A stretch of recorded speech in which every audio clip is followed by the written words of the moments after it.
Mga kapuso, nag-dissipate o nalusaw na ngayong umaga ang binabantayang remnant low o ang dating bagyong Salome. Intertropical Convergence Zone ang magpapaulan ngayong Biyernes sa Palawan, Negros Island Region at Mindanao.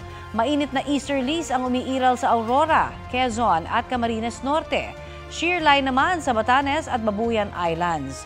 Ang shear line ay ang salubungan ng malamig na northeasterly wind flow at ng easterlies. Mas makakaasa ng maayos na panahon ang Metro Manila at ilang pang panig ng bansa.